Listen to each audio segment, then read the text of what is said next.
I did prepare slides for this lecture. However, we are suffering a shortage of slides are on the web, so you can look at them. The question is whether I can do them from memory. The answer is I can't, so you'll have to hear a real lecture. Okay. So the two social interactions lectures, the division is as follows. What I want to do today is two things. One is to give you a very high-level overview of what I think the social interactions literature is trying to accomplish. And that means that I will use very few equations and sort of, for better or worse, tell you what the goals are. Whether their success, of course, is for you to judge. And then I want to talk in a little bit of detail about how one formalizes these ideas in a particular framework. And I don't claim the framework is the most general one. However, I will follow the rule that, at least in my lowbrow work as a theorist, has always been adhered to, that anytime I write down a model and there's something called an equilibrium, an econometrician should look at that and say, no, oh, that's a likelihood function. So in other words, I'm willing to make lots of assumptions in order to be able to directly take whatever model has been constructed directly to data. The second lecture, and I really will need slides for that, is more technical because it's going to have to do with identification problems. In other words, it's fine to make arguments about the role of social factors in individual outcomes, and I think at a layman's level or intuitive level, we would all agree these matter, and it would be easy to enumerate contexts where the argument is easily verified. But for the sort of data that economists typically work with, and maybe I'll say more generally social scientists, there are deep identification issues. And what I would like to do in the second lecture is review the main issues that are associated with identification, and I hope that the message will be an optimistic one. In other words, there is some folk wisdom in the economics literature that one can't disentangle social and individual effects. And at one level, that's trivially true. The data do never speak for themselves, but the point is that once one imposes some structure on the data, hopefully theoretically motivated, it turns out there's actually quite a bit one can say. Okay, I don't speak very loudly. I'll try to be a little louder. I apologize. All right, so in the slides, which you can access on the internet, I start off with three quotations from prominent African-American intellectuals that were, the quotations were obviously selected to motivate the talk as well as to give you a sense of timing. The first is taken from an essay by Ralph Ellison written in 1948 called Harlem is Nowhere, in which he describes the damage that is done to residents of a community that's been segregated and exhibits mass poverty. And Ellison, as you may know, was the author of Invisible Man, which many critics regard as the best American novel of the second half of the 20th century, to the extent one believes in such rankings. But much of Ellison's career was as a social commentator and a public intellectual. And the essay is well worth reading because it's really a very impassioned statement about the difficulties African Americans faced in their day-to-day lives, given the attitudes that they faced and the environs in which they were forced to live.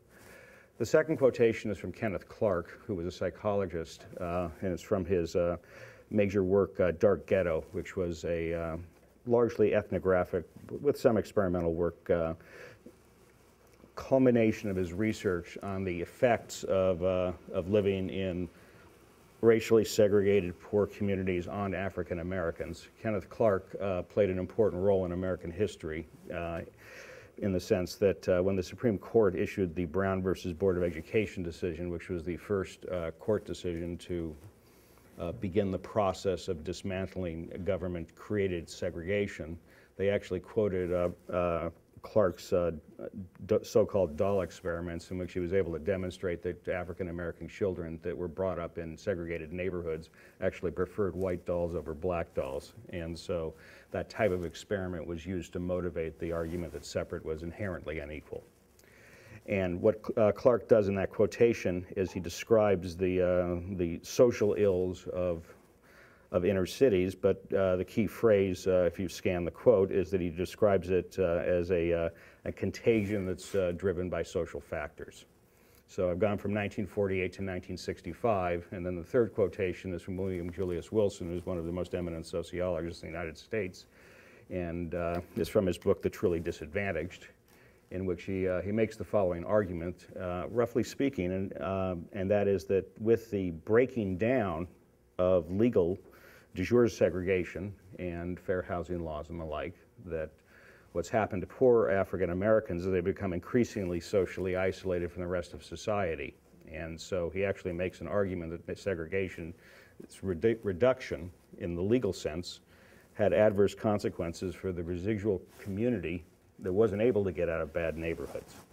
And so what is sad about these three quotations is even though they're displaced by decades, one sees exactly the same theme. And so at one level, to understand the social interactions literature, I think that it's motivated by several issues. One of them is to understand how inequality and deprivation in particular manifest themselves via factors that are defined, so I'm going to use stilted economist language, at a higher level of aggregation than the individual. So in other words, it's one thing to say that I write down a model which says that family income determines via private investments offspring human capital and hence offspring income. And that's, the conventional Becker-Tomes-Lowry model of intergenerational mobility. But a very different perspective would say that what drives socioeconomic outcomes are factors, as I said, that are a higher level of aggregation. So and in fact, if you think about it for a bit, what a parent purchases is not so much private education. They purchase a membership in something called a school district. And so that's a different perspective on what it means to talk about the factors that influence individuals. And so at one level, I hope the sociologists in the room will at least accept there's a good intent in this literature. In other words, to take sociological ideas and introduce them into the logic of economic models.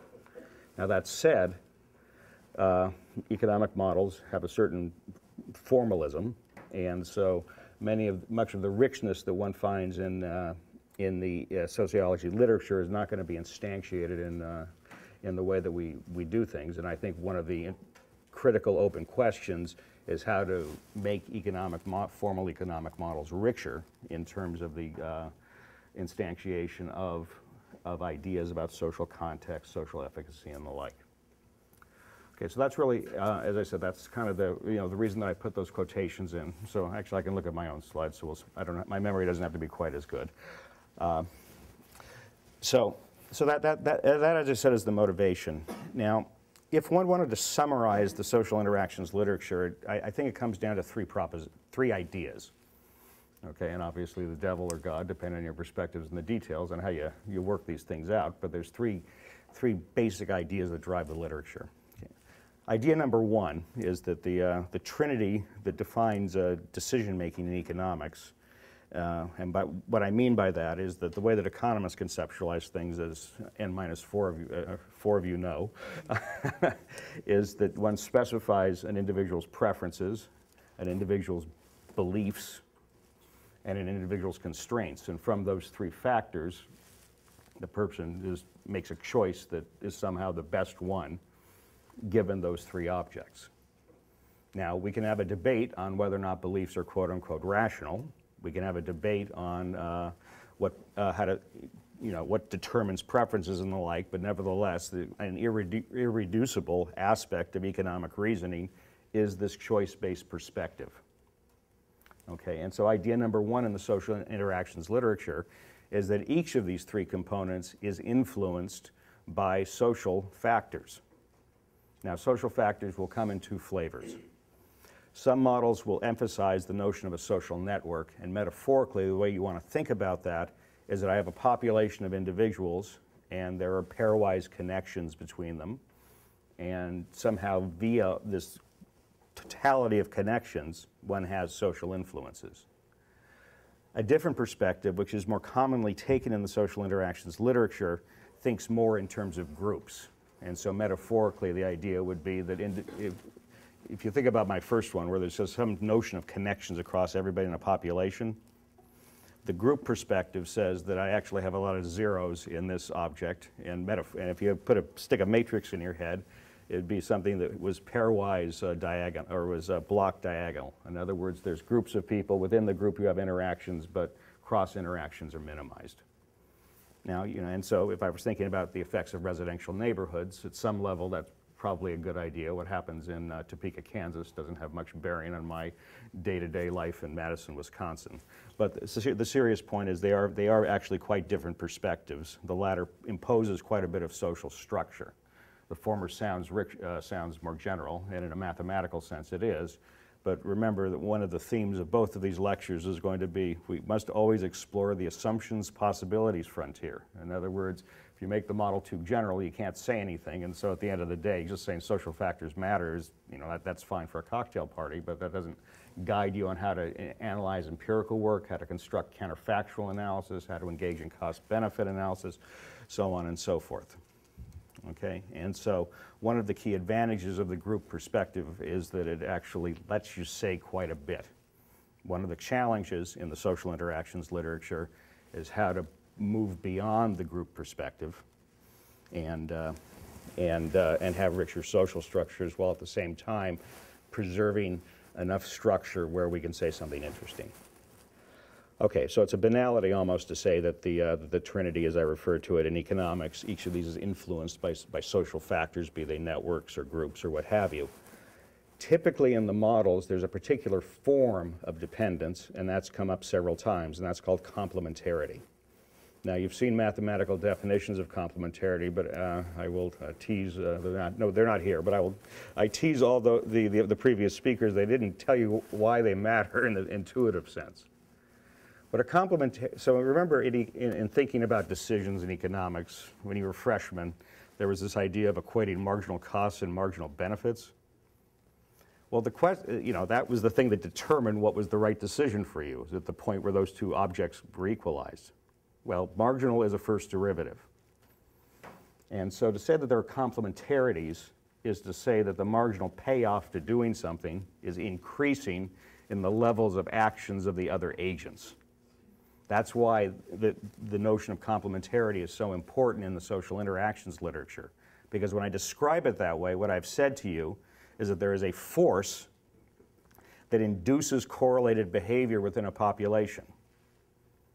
If others do more, relatively speaking, it looks better. My assessments of comparisons are do more. That doesn't guarantee individuals act the same way. It merely says that when they're making their evaluations of what decisions to make, there's going to be factors that cause people to behave similarly via this particular type of social interaction. Now, a key feature of that idea is that these models will exhibit something that's been referred to as a social multiplier.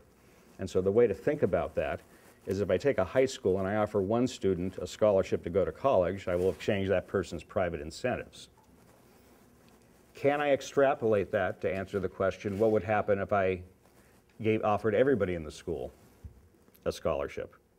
Well, if you believe that social interactions matter, in particular complementarities matter, the answer is no. There would be more of an effect than just scaling up the individual effect. The reason for that is that if I change everyone's private incentives simultaneously, there's now feedbacks through the social structure that reinforce the initial change in private incentives. And so this notion of a social multiplier is ubiquitous in the social interactions literature. Let me add parenthetically, that has serious implications for how one wants to think about the allocation of resources. Okay, and it actually will lead to some equity, complicated questions in thinking about appropriate notions of equity. Okay, so to summarize, idea number one, preferences, beliefs, constraints are all influenced by, and I'm being nebulous intentionally, something called social factors. In other words, objects defined at a higher level of aggregation in the individual. Okay. The second idea in the literature, and let me say the first idea, you saw an example of that in Anton's talk.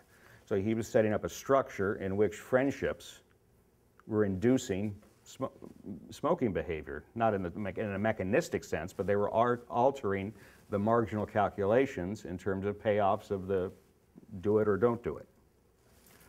All right, that's one theme in the literature. A second distinct theme in the literature is that the presence of these factors can explain socioeconomic segregation. Okay? You can push a little bit harder and interpret racial segregation that way. When I say you have to push a little harder because you have to actually go back to the preferences and embed something about preferences over the racial composition of your group. But leaving that aside, the point is that once one introduces these social influences, the notion that the group affects how an individual makes decisions, or the welfare, the utility, or whatever you want to call it, associated with their location in Peter's case, you actually now have a theory of segregation. And what I mean by, and I'm using theory with a very small t, in other words, social interactions help motivate why groups form along certain dimensions. Okay? And so that, I want to emphasize, I don't think has been satisfactorily integrated with idea number one. I mean, there are some papers that do both, but the way the literature works is you will see some models that have very rich microstructures and say, well, it may be endogenous, but we're not going to model that. You'll have other papers that say, well, we're not going to think that hard about exactly what happens after groups form, but we're going to put a lot of emphasis on the stochastic process that describes how social networks form, or how racial segregation or socioeconomic segregation can be preserved as an equilibrium outcome. Remember, that's a very important point. I say to you that there's segregation. It isn't sufficient. You have to then ask the question, what is it that sustains the segregation? Okay, in Peter's model, what sustained it was that people did not want to be isolated. So you could get, in the Schelling model, which is the precursor to Peter's work, you can have, as I gave the example in class, a situation where people, the only preference they have is not to be in a neighborhood where their population representation in the neighborhood is lower than the population as a whole. That can be symmetric across all groups, and complete segregation is a stable equilibrium there. Okay, and so that's an interesting example, not that I want to say everybody, ignore the nature of actual racial preferences, but the point is, even with, in some sense, no preference, nothing we would say was intrinsically bigoted, you can get complete segregation as an equilibrium. All right, so I have idea number one. Groups, social structures matter. They can affect outcomes. The second one is they also can induce socioeconomic and racial segregation. Well, if you put those two together, you now have a theory of persistent socioeconomic inequality. In other words, group factors induce inequality. They also induce segregation, so that those group factors are disparate with respect to the offspring of the adults who are being segregated, and that creates a self-perpetuating cycle. Now, the limit of that is a poverty trap. In other words, one can write down mathematical models in which family dynasties, as it were, can be trapped in poverty in the sense that I gave in the first lecture. In other words, a positive probability that you're poor, that all of your descendants are going to be poor.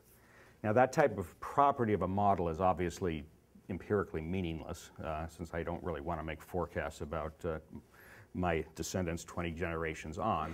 The reason that that's of interest is when you construct a model, it now tells you what forces are generating persistence, and by implication tells you how, what it is that is missing. You can figure out what's missing from the model that makes, a claim that 500 years from now I'll have college professor descendants, a dubious proposition. Okay, but that's the whole literature. In other words, social interactions affecting the three components of decision making, social interactions affecting the composition of groups, and then putting them together to have a theory or a description of how inequality, and for me, my personally greater concern, how disadvantage gets perpetuated across generations. All right, that's it. And so, again, as I said, the devil's in the details. These are hard things to work out in terms of a mathematically or an intellectually coherent approach, but nevertheless, one doesn't want to lose sight of the forest for the trees. Yeah. Sorry, I think Mr. Jim thought about interactions at the decision-making level reinforce these structures. Like oftentimes when we hear about how social interactions at the analytical level of oh, sorry. I was saying in this lecture we thought about how social interactions at the decision-making levels of like reinforces this. Like say for example, all the people in Congress like went to the same schools and so on and so forth because they segregated. Like the extent is that in a sense set the policy table so that well, certainly the specific example I'm not aware has been studied, but you have to ask a political scientist. I'm going to ask you to defer the question until I talk about some of the mechanisms that have been proposed. Now, Alan asked a question the other day, which was of that form, and that was whether the configuration of groups, in other words, and so to be very precise, the degree of segregation, could that itself affect preferences? So she wanted to generalize your model to say that I'm going to oversimplify, the presence of completely segregated neighborhoods would alter white preferences with respect to their own neighborhoods. That idea has not really been fleshed out, but I think that it's a very interesting one because it sort of says that which you observe becomes conceivable and therefore something you may think about. And so I think that that's a nice question to work on. I told her I was worried about putting it in your model because I wasn't sure analytical tractability was preserved, but that doesn't mean it's not substantively interesting. All right, so when you put all of these things together, what you have, to be clear, are the following. First of all, this is all standard economics in terms of the logical reasoning. I didn't say anything that would get me kicked out of the University of Chicago economics department seminar. In other words, the irreducible, as I said, idea in economics is that we think about individual behaviors as reflecting choices. All I've done is expand the domain of determinants of the choices, and I will push that again. The second comment is that it is actually a natural, these models really are attempting to integrate both private determinants of behavior and social determinants in behavior into the same framework. And so one doesn't see an opposition, as it were, between the individualism that drives economic reasoning versus the more social ideas. The second point is, which I think is important, is that in thinking about these models, one wants to respect individual heterogeneity. Okay, I mean, there's been a lot of talk about unobserved heterogeneity here, and I actually think that it got a bad name. In other words, people say, well, that's the stuff we can't talk about. The answer is you have to have that in models, otherwise you'll end up with these mechanistic, deterministic statements that, about individual behavior. So when I talk about a poverty trap, it's simply going to be a statistical regularity over a population of individuals. Nobody is per se trapped. It's merely in the aggregate, a community will be exhibiting poorer socioeconomic outcomes than would be either ethically or socially ideal.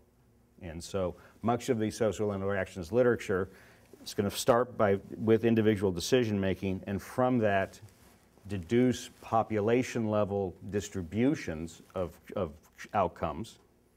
And then when we talk about things like poverty traps, we don't talk about them with reference to individuals, we talk about them with reference to the groups themselves. And so each individual in the group has some chance of getting out, as it were. But collectively, the group doesn't get out because there's simply too many forces pushing in the other direction. And so that's the sense in which heterogeneity actually is quite important in these models. All right, so I've referred to this term social interactions, and depending on context, there are many different forms of social interactions that one sees. The most common example are peer group effects. And so, you know, in some sense, that's a triviality for anybody that does game theory. It's no fancier than saying that if you make a choice, it affects how I assess the payoffs of my choice. And so Anton's model, that was a peer effects model, because it said if my friends smoke, that alters the utility, as it were, that I get from smoking. Peer effects can be motivated in many different ways. I will talk about those later on. I'll merely put on the table that there are good reasons to think that there is an aspect of it that is a psychological primitive. In other words, that people do like to behave similarly to those that they have positive dispositions towards. Peer effects are also of particular interest because they can generate multiple equilibria. Now, why do I say that? Well, let's go back to this complementarities idea. The complementarities idea said that when the social interactions are present, it can induce, if it's a peer effect in particular, that we want to behave the same way. So let's take the smoking example to its extreme. We are just bosom buddies, and so if he smokes, I'm definitely going to smoke because I derive utility from being similar to him. If he doesn't smoke, I don't want to smoke. Notice that that type of peer effect introduced a degree of freedom. Okay, this is trivial coordination game theory, but it's an important idea in the social interactions literature because what it says is that the microeconomic specification of the individuals does not uniquely determine what the aggregate behavior of the population is. It's not sufficient to say this is how each person makes a decision. There's a separate question, which is what happens in the aggregate. And once you build these things in, you can end up with multiple equilibria. Now, that's a devilishly hard problem to deal with because there isn't any sort of established way to deal with equilibrium selection. Typically, and in my own models, the way that it's dealt with is to eliminate equilibria that aren't stable if you sort of thought about the dynamic analog to the model. And that's not an unreasonable thing to do. But there's a deeper conceptual issue, which I think Anton alluded to, which is if there's multiple equilibria, how do people know which equilibrium is going to transpire? And so, in fact, in the social interactions literature, that problem is assumed away. You're at an equilibrium, and somehow people figured out, indeed, that was the one that we're all at. Okay, so peer effects are a first important idea. A second important idea, substantive idea in the literature, are role model effects. And so the notion of a role model, you could say, well, that's the intertemporal analog of a peer group effect. In other words, my behavior is influenced by what let's say I'm an adolescent, what adults do in a population. And the key distinction in terms of the mathematics is the lack of symmetric interaction.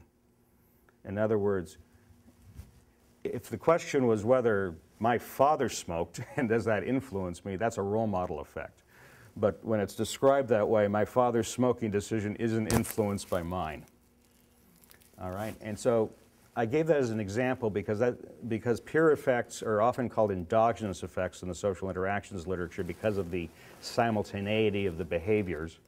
In contrast, role models are an example of what in econo jargon are called contextual effects because the idea is that I make a choice against a predetermined context. Now, role model effects, of course, lead to a different set of questions once one begins to unpeel the micro foundations. As an example, what is it the role models do? Well, one thing you could say is I want to emulate my father. That's I think a reasonable, like you didn't know my father, so let me just say, I think for most people it's a reasonable behavioral primitive. Another possibility is informational. In other words, that if a parent, and I'm using father, I know when I really should just be saying parent or parents. If parents have particular occupations, that alters the information set, the opportunities possibly, for the offspring. Okay? And so I could broaden that idea to say that if you grow up in a community in which many people are unemployed, information about labor market openings will be desiccated compared to a neighborhood in which everybody's employed. Or if individuals are assessing the payoffs to education, remember we're talking about adolescents, not PhDs in economics, it may be that they're making an assessment that reflects the observation of economic success or failure as associated with education. Well, then it's going to be pretty important that they be around people who got a lot of education and prospered. And so the composition of a neighborhood will affect their influences. And there's formal models that do these types of things. All right, so peer effects and role models are kind of two naturals. A third is social norms. That's why I gave Anton a hard time in distinguishing them. The idea of a social norm is a bit different. And again, there's rigorous game theory behind this. And so roughly speaking, a community could have attitudes towards certain things. And if somebody violates the social norm, they can be subject to ostracism. And as a result, that becomes a way in which certain types of behaviors are perpetuated. I could have said it differently. I could have said some communities put more or less stigma on a certain behavior, and it's the variation in the stigma, which doesn't require enforcement. It's merely knowing other people look down on you that you've engaged in something that could create a social influence. All right, now there's many examples in the social capital literature of exactly that type of mechanism. So a classic example are Hasidic diamond merchants in New York, and so James Coleman actually wrote about this. So routinely in the Hasidic Jewish community, diamond merchants will hand each other hundreds of thousands of dollars worth of diamonds. Hey, take this for the weekend, decide if you want to buy one, without any receipts. Well, you would think the natural Homo economicus response would be to put it in one's pocket. And I know a really nice country that it'd be great to live in with all of that money when I sold the diamonds. Okay, the point is that that's a community which has ostracism, destroys a person's life, and so if there was any violation in terms of not returning exactly the same diamonds, the person's life would be ruined. So you don't need law enforcement in that sense, or a contract, or even a list. In other words, the social norms are so strong and the penalties are so strong that you get that type of informal reinforcement. I was trying to praise the Bahamas. Give me a break. Okay. All right, a fourth substantive example. Yes? Sorry, just going to jump in on that. I just wanted to get a clarification. So is the ostracism a necessary component of? No, it is an example of how a social norm can be perpetuated in equilibrium. Okay, but you can have a social norm. I mean, just definitionally, you can have a social norm where there's no ostracism if you violate the norm. Sure, stigma is an example of that. In other words, if I grew, well, okay, so be blunt, in the mid-'70s, I grew up in a white lower middle class neighborhood, and a girl in my high school got pregnant and everybody looked down on her. All right, she wasn't ostracized, it's just she knew that everybody thought ill of her. There's some negative repercussions, I guess, is that? It has to be, well, to make it social, the negative repercussion has to be associated with others. In other words, a separate statement would be that everybody is privately inculcated with some Kantian categorical imperative in their heads, and so if they violate it, they feel miserable, but I wouldn't call that social. Okay, but what's key is that it's something about others, their attitudes towards you, their behaviors towards you, that is enforcing the norm. Wait, were you asking if that can go in a positive way, maybe? Or? Oh, I wasn't, at this point, I've said nothing normative, and what I mean by that is well, the diamond example, that sounds like a good thing.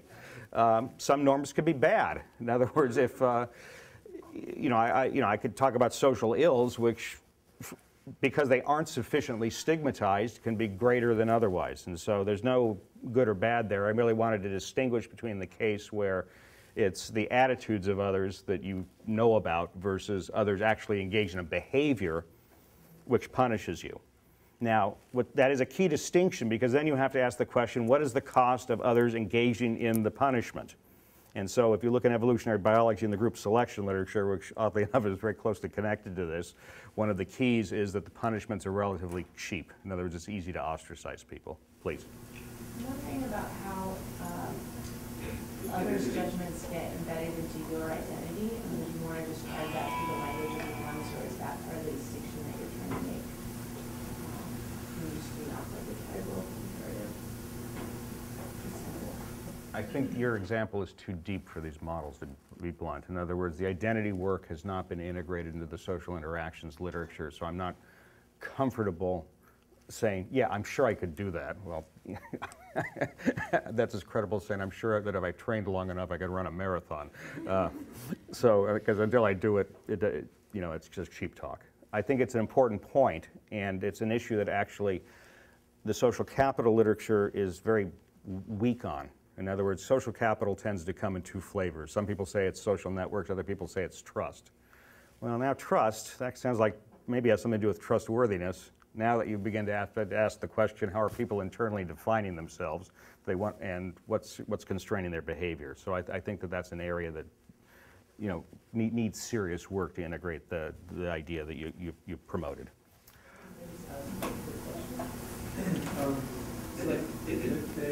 The equilibrium that arises from your effects, in a sense, should we think about that as you have this aggregated people kind of like acting based on some kind of optimizing behavior that depends on these pairwise interactions, and And then we aggregate that and we get to these equilibrium. That are kind of like driven. When we think about the social norms of which we should think about that as already at the group level there's an expectation of what should happen in your chaos depending on what you do in relationship to like with this already established group norms. I think that's a reasonable distinction. As I said, to me the key difference is whether I'm reacting to the attitudes others have towards my behavior versus I'm reacting to behaviors of others in response to my behavior. Right.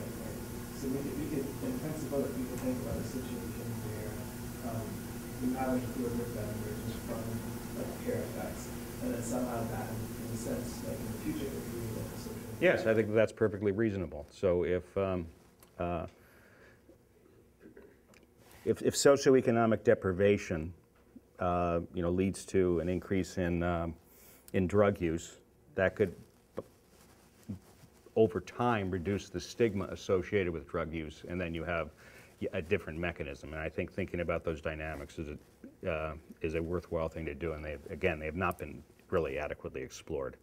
I mean, part of what I'm going to end up describing is at this meta level, all the models have the same features, but there isn't a unifying model, which maybe is not a shock, but in particular, the unification of those two ideas I have yet to see. The identity work probably could do it. Yeah. Is there examples where social norm is sustained by, I guess, positive incentives? Like, not that the norm is a positive thing, but like positive incentives sustain the behavior? Sure. If you're nice to people and you get a reputation as a nice guy, that's probably worth a lot in life. What's the incentive? Is just that other people are nice to you, or what's Well, if you want to be student body president, it's probably a good thing. Yeah, in other words, that the behaviors towards you are desirable. Boy, did you just set him up for an insult. Alan. More of a clarifying question. I don't know if I understand why. Well, I don't know if I understand equilibrium generally, but what is it about not being able to deal with the selection of equilibrium that makes the model confusing? Well, I don't want to say complicated. It means there's an incompleteness. Well, it means that there's two possible outcomes, and I don't have a theory on which one actually transpires. So you can't distinguish between alternative theories? Not alternative theories, alternative outcomes for the population conditional on a theory. So if I have a theory that people are highly interdependent in their behaviors, and I make it that extreme enough, what it says is everybody will behave the same way. So you can't predict? Yeah, I can't tell you what they're going to do. All I can tell you is they'll all do the same thing. That's the degree of freedom. And did you have something? I didn't mean to interrupt you. Okay. All right, fourth example of social influences that's often discussed simply has to do with information. In other words, thinking about learning. And so there's a literature on observational learning, for example. And to make the example concrete, I know nothing about computers, and so I just ask my friends who pay attention to these things, what notebook should I get? And I do what they say, because I know they've done the investigation. Okay, and the serious point is that much information transmission is determined via social structure, and so because one of the stylized facts for the U.S. economy is that 50% of all jobs are taken at a place where you know somebody who's working there. In academia, at the senior professor level, the number is 100%, and I can assure you, in all departments, personal connections matter. In terms of how hiring transpires. So that would be a simple example.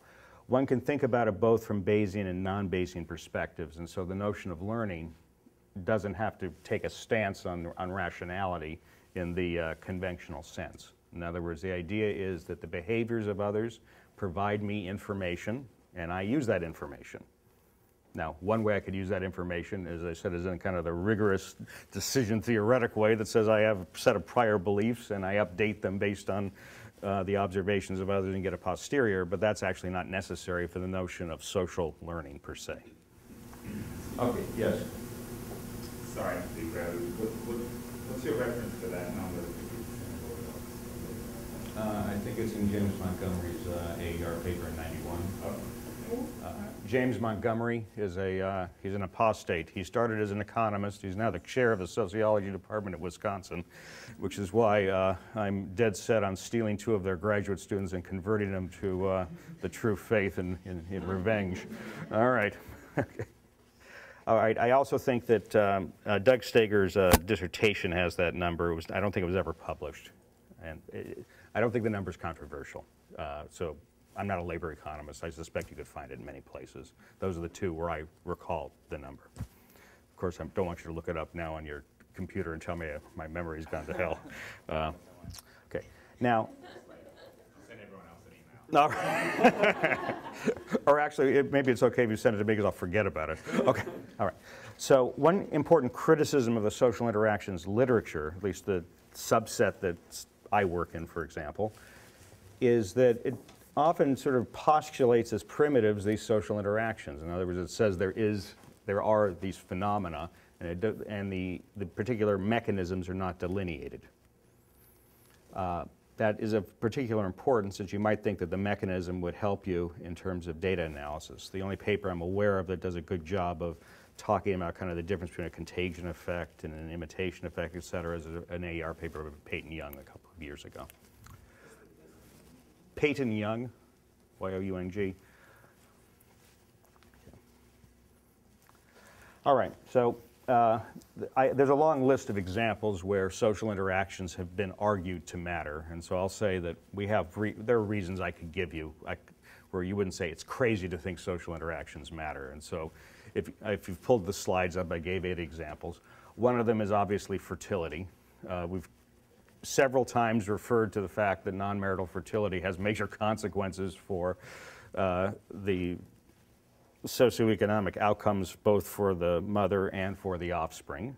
And in thinking about fertility decisions, clearly it is plausible to think that that social norms or peer group effects, whatever you're going to call it, have some influence. There are a number of papers that have argued that they found evidence of this. Now, whether the papers are persuasive or not, I don't want to take a stand on, but at least it's not a crazy thing to think ex ante. A second example is education. There's many arguments that if you think about high school dropout rates, decisions to go to college and the like, that you are influenced by what your friends are going to do. I could make the argument a little more subtle and say that if you have rich social network information about jobs right out of high school, you may be more likely to take them and not get educated. And so I could pursue it along many dimensions, but I'll merely put education on the table as an example.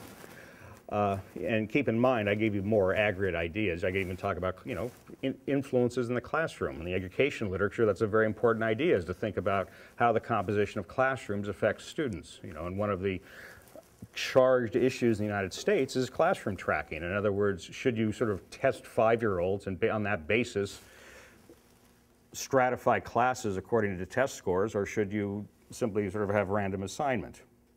Okay. Now, my reading of that literature, for what it's worth, is that stratification or classroom tracking does not affect average educational outcome for all the students. What it does is it actually increases the variance. By putting all the high test score kids together, the test scores become even higher. If you put kids with low test scores together, they tend not to do well. And I'll make some comments about that in the future. The disturbing case, of course, would be, or I don't want to say disturbing case, is if I said to you the average educational outcomes increased and the dispersion increased, because then we would have an authentic, quote-unquote, equity efficiency trade-off. But at least the tracking literature, my reading of it is there is no evidence of an authentic equity efficiency trade-off. Okay, so I can give you other examples. Employment I've already mentioned. Health behaviors are highly socially influenced. The leading example has been talked about, which has been studied for decades, is the social effects that one sees with smoking. Now, the reason that, part of the reason I was excited about Ancon's paper is there is a tendency to sort of mechanistically say African Americans are disadvantaged, therefore on every category we expect them to quote unquote be not doing as well as Caucasians, but in fact smoking is a perfect example where African Americans are doing better. And so understanding that, I think, is very important because it gets rid of mechanistic thinking and indicates how there could be surprising heterogeneity in group outcomes because of the social influences. That's part of what makes multiple equilibria interesting. It also, by the way, is what makes social interactions identifiable. And think about that for a second. That's actually a very important idea in terms of econometrics. If I have two groups, and on all observables, one group is not doing as well as the other, they're poor, or they have less education, et cetera, yet I tell them they're doing better in outcomes, let's call it smoking, there's only two, what are the candidate explanations? One of them is some mysterious, unobserved group level factor that we simply haven't measured. But that's a non-theory. That's just a dummy variable called ethnicity. A serious theory would say that you build in social structure, and the social structure in the case of smoking is sustaining the healthy behaviors in the aggregate. And that's why I think that moving beyond the use of dummy variables for black-white differences to actually say the social structure is doing something is extremely important. All right, so if those of you that are looking at the list, I give other examples. Language, there is, the choice of dialect, et cetera, is well known to have social factors. Criminal behavior, obviously, there's aspects in terms of social determination of it. And then I even gave a cute example at the end, which is theory, choice, and science. There's debates periodically by people who I don't understand why they would really believe this, that science really doesn't progress because there's all these non-epistemic incentives scientists have. You go with the theory to get funding, et cetera. Well, kind of the right answer to, well, this is what Brock and I did. We actually wrote down a model of theory choice in which you had let's say, epistemic incentives and non-epistemic incentives. And it turned out, perhaps surprisingly, that the non-epistemic incentives, in other words, all the bad stuff, that could actually speed up the rate of scientific progress. And why is that? Because somebody comes up with an advance, and the people who don't really appreciate the advance go along for the funding. Now, that isn't necessarily entailed. The point of the model was to say that some of these claims that were made that non-epistemic factors necessarily work antithetically to progress in science don't really make any sense when you formalize them. And that, by the way, is one of the reasons you formalize things. In other words, you could have a set of qualitative arguments. They all make sense. But at the end, you sort of want to ask, how do they cohere? And then what the mathematics lets you do is work out dynamics, et cetera, and see whether or not conclusions people have made from the verbal arguments are logical possibilities. Okay? There's no claim that one is empirically correct or the other, but they are logical possibilities. All right, now I've referred to, as I said, social interactions. I use a vague term, and I give you some examples. Another term that I've used that's vague is groups. And so in thinking about groups, the literature, I'll say, comes in kind of two flavors. One are groups in which the endogeneity of the group is essential. In other words, if I have a theory that residential neighborhoods affect individuals, obviously I need to say something about how residential neighborhoods are formed, or else the theory is incomplete. Similarly, if I talk about effects in schools, I need to have a theory about who goes to what school or who's assigned to what classroom, and certainly social interactions also apply to the workplace. Other groups I put in quotation marks in the slides as exogenous, and the examples would be ethnicity, gender, and religion. I put this in quotation marks not because these are, obviously in the case of religion, that's something you can change. I put them in quotation marks because from the perspective of the theory, endogenizing them is not interesting. Okay. The other reason, that was one reason. The other reason I put them in quotations is a major missing area of research in economics is understanding why certain groups are salient. In other words, why is it in the United States that we talk about black versus white inequality as opposed to equality between economists and non-economists? In other words, and this is not meant as a frivolous point. What we don't have is a theory of the salience of certain social identities. Okay, now, and if I wanted to push it, of course, I think bald economists, you agree, of course, should be role models for others, and I don't think they are. But so that's an area where economists had not had anything to say. So again, even the Akerlof-Krant work on identity sort of thinks about identities as these portfolios of characteristics, but it's a little bit, but there isn't a theory as to why these characteristics versus others. Please. There is a theory on the salience of ethnic conflict. Well, what theory? basically that the upper class in earnings prefers ethnic to class conflict. That's why they foster ethnic salience.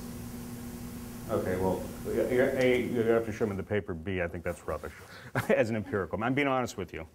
I don't understand it. That doesn't, that's not, okay, that doesn't, they're great economists, but I'd have to see the paper. When I say they're, maybe what you'd like, I'm not aware of any satisfactory theory that talks about salience in general. If you said to me in a particular context, I can explain salience as an equilibrium outcome, that doesn't sound unreasonable. Yeah. Thinking about this whole idea of neighborhood formation being endogenous, like in a situation where there's segregation, right? Like take the US, for example, up until the 1968, right? Like, can we think of the initial conditions in terms of the neighborhoods that blacks faced once the markets are integrated as being, in a sense, exogenous from the standpoint that? Oh, absolutely. I mean, part of what the answer I think one needs to give is historical contingency. If you said to me, why is the black-white difference salient in the United States, at some level you would laugh at me and say, well, how about opening a history book and figuring it? But that's simply a statement that these are historically contingent. Remember, Rachel gave a different example. In France, she didn't write blacks and whites, she wrote North Africans and whites. And so again, there would be an historical contingency associated with that. So do we need to, excuse me for this guy section, Madam Principal, like, do we need to get to a point where we kind of say this is kind of like the base sense of like who a person is, and then everything else, like something that kind of like itself is exogenous. This is just who people are, and then from that base, with the trinity of economics, then we kind of like endogenize how people create like other rules around this base self that's kind of stable. Like, is that the exercise that you think we should be going through? Oh, I don't want to say that's the I should say that's a thought experiment that's worth doing. Oh, by the way, back on the question, you assumed that ethnic conflict was something that could be exploited by the upper classes. Why don't they exploit eye color conflict? I think that was the point I was.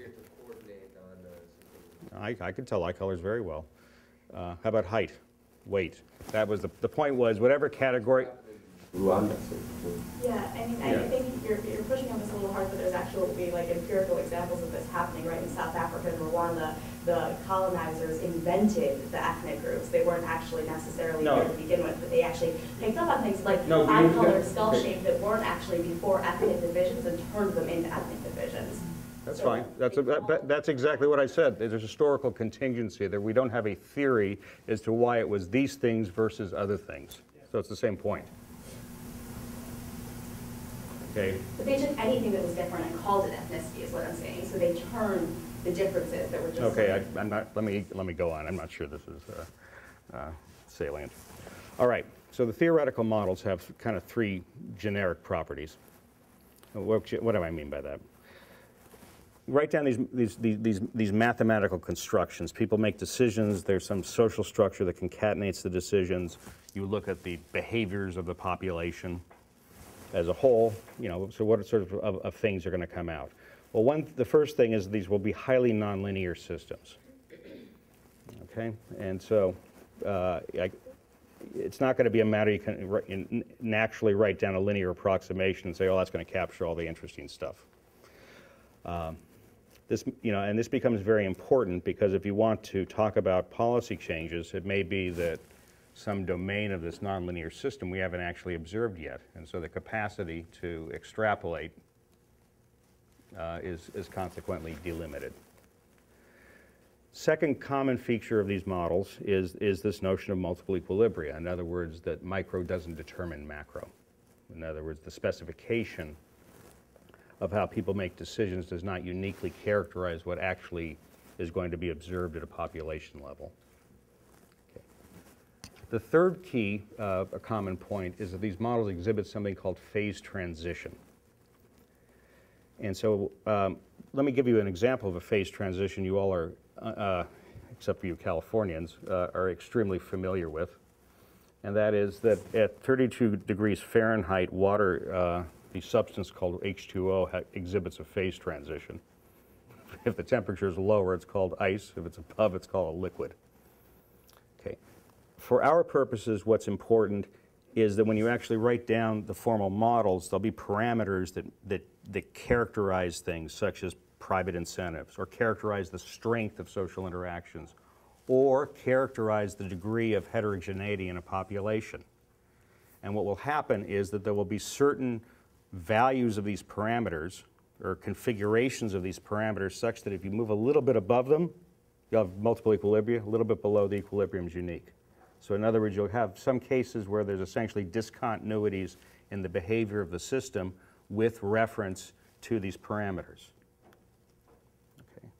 Now that tells us several things. First of all, you know, that has important implications for thinking about estimation, because after all, you'd really care about whether you're kind of above or below one of those threshold points, because you have a qualitative change in the properties of the system. And the second point is that to the extent these parameters are manipulable, you could actually think about things such as, can I get rid of the quote-unquote bad, socially bad equilibrium and the like. And so in these models, the key feature is that there's an interplay of the degree of heterogeneity of individuals, the distribution of private incentives, and the intensity of social incentives, and they sort of combine to determine the number of equilibria. Well, I'll give you an anecdote, a fake anecdote, because and what I mean is the following. I'm not worried about whether kids at Beverly Hills High School have coordinated on a low high school graduation equilibrium, because their incentives for graduating are so high that whatever social factors there are, they're going to be trumped. I am very worried about the graduation rate in inner city schools, because the private economic incentives aren't that high, because their opportunities are relatively desiccated. Okay, so that's an example implicitly where I'm saying that if private incentives are high enough, and this is actually part of the formal modeling, which is in the slides, and the multiplicity disappears, but as you kind of lower the private incentives, there'll be a threshold where the social incentives actually can produce multiplicity. Okay, that, by the way, is a very important point, and that is that we don't want to think about private and social factors as acting across purposes or orthogonal. They interact to produce outcomes, and that's one of the reasons you get these interesting nonlinearities. All right, an important feature of these types of models is what Peter in his former career would have called universality. What that means is that these models do not depend on the fine-grained details of the social interaction structure. So suppose I wrote down a model that said, you only react to the people that are immediately next to you, you only react to the people immediately next to you, blah, blah, blah, blah, blah, and the system has all these properties. If I change the system to say, well, actually there's an asymmetry in it, you react to one person on one side but two on the other side, so on and so forth. If that system had completely different properties, we'd be deeply worried, because that would be a fragility in terms of the link between social structure and the properties I just described. That type of fragility is not present. Now, there's obviously fragility in the phase transition sense, but that's kind of an interesting one because we have an interpretation of what those things mean. In other words, if I say to you that I can get private incentives high enough to kill off socially undesirable equilibria, that's an interpretable object. It's not interpretable to say I know the microstructure of social interactions in such a way that it's only nearest neighbors versus two on the left, one on the right, or I guess you were two on the left, one on the right, yeah. Okay, so those are really the things I want to emphasize. Now, there is an important limit in all of the theory. That doesn't mean there aren't other theories that address that, but the social interactions literature as a self-contained object does not do a particularly good job on thinking about intergroup interactions. Okay, now, in particular, when I sort of talk about thinking about these groups, you know, let's say residential neighborhoods, there's social interactions in this neighborhood, there's social interactions in this neighborhood, they don't interact, so on and so forth. Maybe maybe that's not a crazy thing to think if I was talking about classrooms or schools or something. On the other hand, if I'm thinking about larger aggregates, such as ethnicity, obviously there's both intragroup interactions and intergroup interactions. And so, put differently, these models have not been developed in a way that can address directly the effects of discrimination on individual outcomes. That is distinct from asking what is the effect of discriminatory preferences on locational choices, which is what Peter's paper was about. But I don't think these models have do a good job of explaining how other groups can affect, or let's say a majority group can affect a minority group. And that's clearly a frontier that warrants exploration. Can you unpack that a bit? Like maybe Well, okay, so one example would be that if whites have all the good jobs, that means that the information available about opportunities is necessarily desiccated for the other group. Or it could be that if I put in a variable that if I was thinking about the consequences of prejudiced attitudes on African Americans, I need to, that's an effect of one group on the other group. If associated with going to school and trying to move up the conventional socioeconomic ladder, another group is creating, I'll say, a large number of, in isolation, small costs that accumulate to big costs. That's an intergroup interaction. So if kind of day-to-day discriminatory behavior could accumulate in such a way to have an aggregate effect.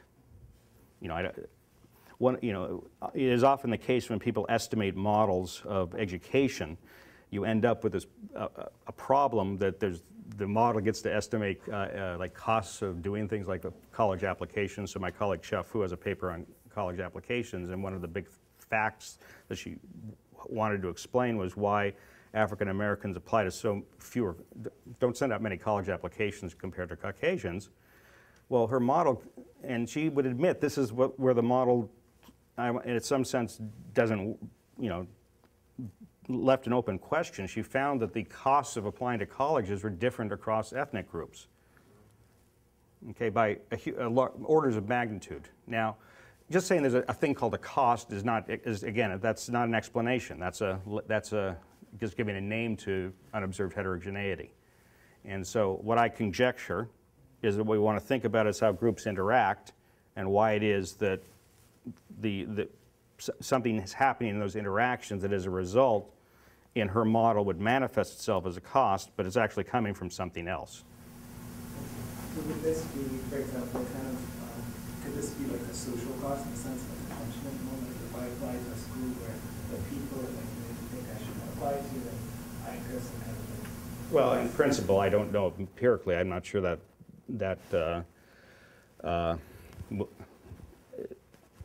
strikes me ex ante as being first order. I would imagine, for example, that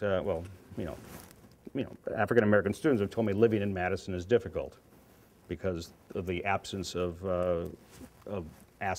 black culture. You mentioned something, you said in your own experience, there's no food is something that's not going to be available in Madison. Radio stations that play certain types of music are not going to be available in Madison. And so, these aren't even issues of prejudice per se. They're really saying if you have a huge majority, that's going to determine certain amenities, and that may say that you only apply to your hometown institution. Okay, so if you ask me again, and this is cheap talk, to speculate, I'd have pushed it there. Against the spirit of social interaction in central groups are only advocated by individuals and individual networks. I kind of feel like it's giving up the main strength of this kind of explanations to talk about intergroup. Well, I tease you, I don't have to give them up, but I'm saying that I think that if one wants to use this to understand racial inequality, something's clearly missing. In other words, the explanation of the differential in black-white non-marital fertility from the conventional social interactions model would simply say there's a conformity effect and African Americans are at one equilibrium, Caucasians at another. I think that's inadequate. I think you need to talk about other stuff. Yes, and so maybe fertility is not the best example, but for educational choices, I think it probably does matter. Okay. Okay, so put differently, at some level, it can't be giving up the core idea, since ultimately it's just, you would say there's just a population and there's interactions between people in the population. Okay, the groups are things that, as I said, were for historically contingent reasons, and ones that were imposed, salient, and those are the ones we focus on. But it doesn't mean that the intergroup interactions don't matter. And the example that Corinne just gave about Rwanda is a perfect one. And that is the intergroup interactions are, of course, the whole point. Sorry, you have in mind something that if there's an outcome and an equation with like variables having variables from the other group, or the fact that the perception, the identity of the group is also constructed based on the perceptions that the other group collectively. Well, I think I want to say all of the above. So to give another example, there is evidence that now, the magnitude of the evidence is under dispute that if you give African Americans a test, you say it's an IQ test, you get one set of scores. If you just say it's a test, you get higher scores. Now, why would that be? Exactly. So in the literature, it's referred to as stereotype threats. So the point is because the majority population has offensive stereotypes about African American intelligence, it changes the performance on the test. So that's a pure intergroup interaction. Yeah. So I have just a question. I think like Durlauf population is kind of population more like the same as the African Americans. Okay. Well, let me strongly let me stipulate my disagreement, but let's keep going. About like Africans and Okay. So. What is the common? It had to do with why don't we study Hispanics more? they're the same size and they're actually a little bit poorer than Yeah. I'd be a little, one wants to be, so I want to be a little careful just on the way we articulate statistics, because you would, one issue simply one issue is immigration. In other words, you have incredible, very hard-working, desirable immigrants, if I may make a political comment, who are going to be poor initially. The question is what happens kind of in a steady state over time. And so I think that one would conclude there's more social mobility. So the kind of the point in time differences aren't something one ought to emphasize. But that's a side issue. I think there should be more study. The reason it hasn't happened historically is simply that the percentage of African Americans in the United States has been roughly pretty stable. So around the time of the Civil War, it was a seventh of the population. So today, I think the number is 12.5%. So I mean, so you have, well, it's because of the the fact of the horrors of American history that there's specific concerns about that. Secondly, it's simply the emergence of a large Hispanic community is relatively recent. Remember, there's virtually there large periods of time in the 20th century there was virtually no migration between Mexico and California. It was only as economic opportunities diverged that you saw a radical change. And of course, now the net flow is zero, given the parlous state of the U.S. economy. Okay, but none of that says it isn't important to study that. But if you ask kind of why, then I think that you have to give answers of that type. All right. So that's basically those are the ideas behind the theory. Okay, you embed social factors into preferences, beliefs, and constraints. You use that embedding to understand how endogenous groups form, and then you develop models, as I said, of persistent inequality. And then I've sort of hinted at some of the issues that show up in these models. In other words, you get deep nonlinearities, you get multiple equilibria, you get these interesting discontinuities in the properties of the systems, which are functions of behaviorally interpretable objects. So, so now I want to turn to some intuition as to, okay, it all sounds plausible. I don't think anybody said this is clearly empirically useless. In fact, there's again, this is us. Economists have very mixed feelings about the empirical importance of social interactions. And so I want to go through an example as to why it's hard to obtain empirical evidence. And then I want to make some comments about maybe better ways to think about it. Okay, so suppose I made the following observation, which is, it's essentially true, and that is that there's a negative correlation between the percentage of students that graduate from high school and the median income in a neighborhood. All right. So I've got some social fact, which is that wealthier neighborhoods tend to produce kids that graduate from high school. So what do I make of that? Is that evidence of a social interaction? Okay, well, first of all, the answer I want you to immediately give is, of course not, because the data never speak for themselves. Okay, but let's just talk through examples of mechanisms that could generate that aggregate statistic. So one example would be the following, and that is, if there is economic segregation, and you believe the Becker model of human capital accumulation, you would automatically get that result. Why? With no social influences. Because a poor neighborhood is a group of, it's defined as people who are poor. And therefore, if each family is poor and they can't invest in their kids, they don't graduate at the same rate. End of discussion. Okay? Here's another example, and one that's actually been studied. Okay, and so I mean the way in their formal mathematical models of this, and it's going to sound a little bit weird, but I just want to put it on the table. One way to think about economic stratification is it's by realized incomes. So let's suppose that high school students haven't been taught the Heckman selection correction, or what instrumental variables are. What will be true about a poor neighborhood? It will have a disproportionate number of people whose educational attainments didn't pay off very well. In other words, whatever shocks there are to their wages, et cetera, if they're negative, they're the ones who end up in the poor neighborhood.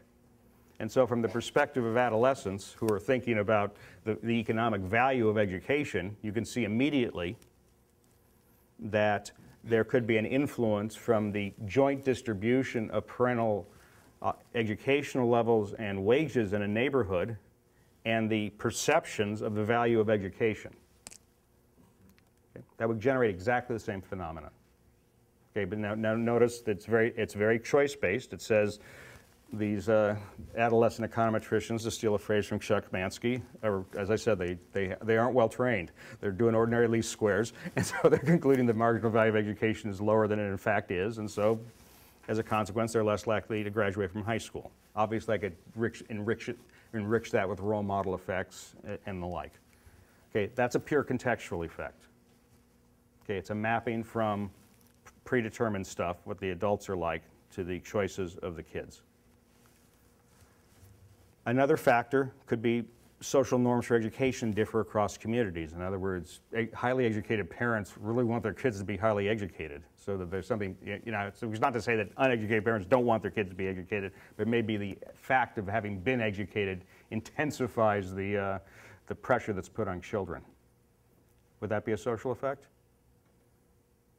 So that one's not clear. If it's only from the parent to the kid, it's not social. If it creates a social norm, then it is social. Okay, I could go on and then talk about peer group effects and the like. And so the upshot is there are many different mechanisms, some of which have nothing to do with the social phenomena per se, that can generate these types of aggregate correlations. Okay, and if one goes through the lecture notes, what I tried to identify were kind of the three candidate explanations that make empirical work, formal empirical work, hard in uncovering social interactions. One issue is correlated individual effects. In other words, that the groups we're looking at, the people have something in common, and they have something in common we can't observe as social scientists. So that's particularly problematic. A second possibility is that there are contextual effects, and the third is there are actual endogenous effects. And so that's kind of what the literature is all about, is trying to disentangle these things. All right, now that said,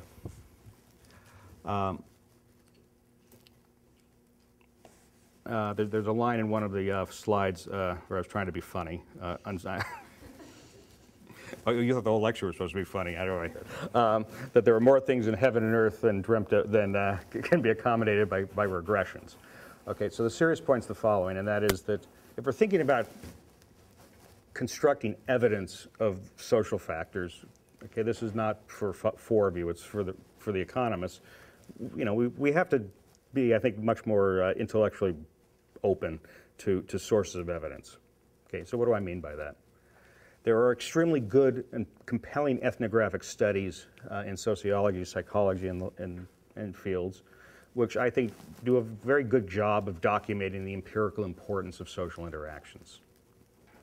Okay, so which is not to say the ethnographic studies all give the same answer, or that the perspectives haven't changed across time. But nevertheless, I think that ethnographic studies are an important source of evidence, not just about do they exist, which at some level is a triviality, but what forms they take, what are the mechanisms, how should we, if we're doing formal theory, construct the formal theory in a way that at least metaphorically speaks to empirically substantive mechanisms. Okay, and so so I gave some examples in the notes. I'll give one that isn't in the notes.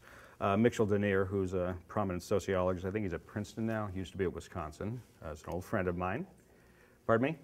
Princeton and CUNY. Okay. Well, what's most important is he was a grad student at the University of Chicago, and he wrote his dissertation because and this is a true story. There was a restaurant called Slim's Table, which the community there was a community. People who regularly ate there. They were poor working African Americans, and so he got to know them and got to know their histories and wrote a very compelling book about the lives of working class poor African Americans in this specific location in Chicago. So one of the things that's very interesting in the book is to see how, via the coordinating device of this diner, social networks emerged between the people there, and so that there was a richness of social structure that I would have had no clue existed. Please. I have a question. I'm sometimes wondering, so when you look at like the way economic research is done, very often there's misinformation from the questionnaires, because they say, yeah, we just ask people that doesn't even tell us much, and we want to observe creative in that kind of interview. I just sometimes also have the feeling that we should be talking to people much more and actually ask. I mean, maybe we could just go to people and ask them what they think about this problem. Okay, so that's a very good point. I didn't put it in the lecture notes, but let's pursue that. Economists have historically been allergic to survey data. Okay. So, I mean, quite surprising, right? I mean, that we don't. Well, it's a little bit. It's less surprising because we for one thing we worry about whether the surveys people are actually telling the truth, so on and so forth. So no, let me go on for a second, please. There has, however, been a renaissance of interest in survey work, and so Chuck Mansky is the leading figure in that in terms of developing econometric techniques in which you can elicit subjective beliefs. And so Mansky's main contribution is, and by the way, he's made this operational. He's gotten the PSID to begin to ask a broader range of questions. And so what's key in the Mansky work is to get away from asking yes or no statements to asking people to give probabilities. So, somebody says, I get occasionally, if you get a call and say who you're going to vote for, in my case, it may be probability 1, but for somebody else, they give a name. That's not a probability 1 statement, and so this is one of the reasons why polls can be inaccurate, is that they don't reflect whether people are near the margin or not. And so the modern literature in econometrics has been focusing on how do you construct questions that allow you to sort of accurately reflect how people are thinking, not in terms of are you this or that, are you going to do this or that, but rather whether probabilities that something's true or false. Interestingly enough, these types of studies often find that people's subjective expectations are not all that inaccurate. There is one outlier.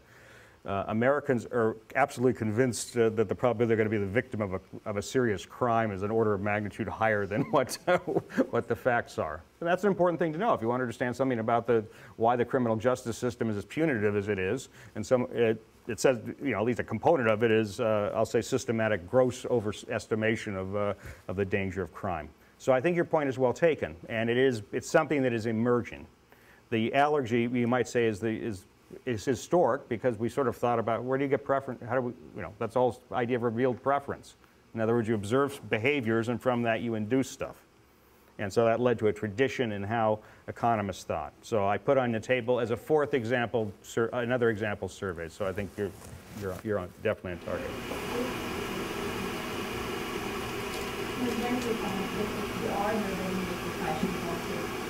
Yeah, well, so I mean, there's lots of issues in how do you get information out of surveys. And yes, and then, and there's some examples where we know that people do systematically lie. No, but I mean, like, one thing is like to ask, how would you have decided to react or who would you vote for and stuff like that. But I was kind of thinking of, like, if you go to the topics like people from the street and you're like, as you just said, like, tell me your story, it's like you get a sense of what might be going on. Like, Okay, well, that's what I'm calling that. I'm calling that ethnography. That's okay. So I was drawing a division between something in which you have data at the end and something where you have a rich description. Yeah, no, but that I'm putting in category 1, which is ethnography. But I want category 2, which is survey data on the table. After all, to contradict what I said, there is enormous interest in understanding the role of ethnic conflict in political economy. And so an argument that's been made by many people is that hostility to redistribution in the United States is because of race. In other words, that whites don't like the fact that the redistribution is going to a substantial extent, be taken from W and giving to B. Okay, so John Romer's written a number of papers on this, and and tried to, theoretical models in which kind of the equilibrium political economy is that disadvantaged whites will not vote because of their racial prejudice in favor of redistributive policies, and he's also constructed data or made empirical arguments about the salience. Now, I actually mentioned that as a good example where the survey data one has to be careful, because if you ask somebody if they're racially prejudiced, they're probably not very likely to say, yeah, sure. Okay. And so an error again, it depends on context. I don't want to offend anybody, but there's another category where you also get systematic falsehoods, which is sexual activity. It turns out senior citizens and adolescents systematically lie, and you can all figure out in what directions, who says what, please. I was wondering about that, the example you provided about redistribution, because I think, was it in the mobility lecture you said that it could also reflect a belief in a high mobility, right? That so, just identification of that would become... No, I think that's an interesting question. Again, what I'm describing are different perspectives people have taken. And I only brought up the Romer one because he works with survey data to a substantial extent. And that's how Romer kind of identified it as a racial preference versus... Well, he wasn't going through formal identification arguments. He didn't say, well, is it really Benabou and Oki that were right? It was more, I have a theory, I want to have evidence that corroborates this perspective. And so what he wanted to do was not the falsification exercise, but the corroboration exercise, which, by the way, is the defect of Popper's approach to of thinking about science, which is there is another. The issue isn't always just falsification; it's also corroboration. Okay, so point number 1: much information in ethnographic studies, which, as I said, I think economists have neglected, and I think that is where I'm going to box your question fairly or unfairly. Second, which is survey data, which I didn't list. I think that's obviously an important source of evidence. Third source are social psychology experiments. Now, obviously, economists are now, very interested in experiments, and I mentioned the social psychology experiments primarily because in the 50s and 60s, a number of experiments were conducted that would never pass a review board today. In other words, they were much more invasive than what's currently allowed. And so Rachel Cranton mentioned the Robbers Cave experiment, and if you looked at her readings, she discusses that in detail. I'll give you an example. The most famous social psychology experiment in the history of the discipline is the obedience to authority experiments. I don't know if people are familiar with that. So Stanley Milgram, who was then a psychologist at Yale, wanted to understand whether people would follow immoral orders. This was kind of in the aftermath of the Second World War and understanding what happened. And so Yale undergraduates were basically set up. You're brought into a room to help a doctor study reinforcement learning. So somebody had read something, and the question was whether if you give them an electric shock, they could remember it. Okay, so it was all faked, and so what the doctor, he's got a white coat on, so he looks like an authority figure, tells you, start turning up the dial, and then the idea was that the person who's receiving the shock started complaining they want to quit, I have a heart condition, so on and so forth, and the horrible fact was that 2/3 of the people in the experiment actually went to the maximum on the dial, even though they'd have somebody yelling, I have a heart condition, you're going to kill me. Pardon me? It was all, yeah, it was all, yeah, the whole thing was under, yeah, that wouldn't, I hope the other wouldn't have passed even in the late 50s. Now, all right. Okay, so that, as I said, that, I don't think I'm exaggerating to say that's the most famous result. But actually, if you read the book that Milgram wrote, there's many variations of the experiment that are very interesting. So suppose that I modified it the following way. I have one other person, again, is working with the experimenters. And so you come in, you're the student who we're studying, and then there's the fake student. What if the fake, and you both have to turn the dials. What happens if the fake student refuses to turn it? And the doctor says, I still need you to turn it because I can learn something. Then it breaks down. So immediately, the presence of somebody else who was willing to defy authority was incredibly important in the actions of the experimental subjects. And so the upshot is there's many examples of this. Robbers Cave is one. The full panoply of the Milgram work, as I said, there's too much focus just on the people did bad things and not enough on how social context actually altered the results dramatically. A third example are the so-called Ash experiments, where you draw two lines on a blackboard, and one of them, I'll say, is clearly longer than the other. And then what happens is I ask you which one's longer. You're working with me, so you say the shorter line, you say the shorter line. So after 25 people have said the shorter line, are you going to say the longer line? Yes. Well, okay, well, the answer, you might say yes, but the point is what you found was a surprising fraction actually would give the other answer.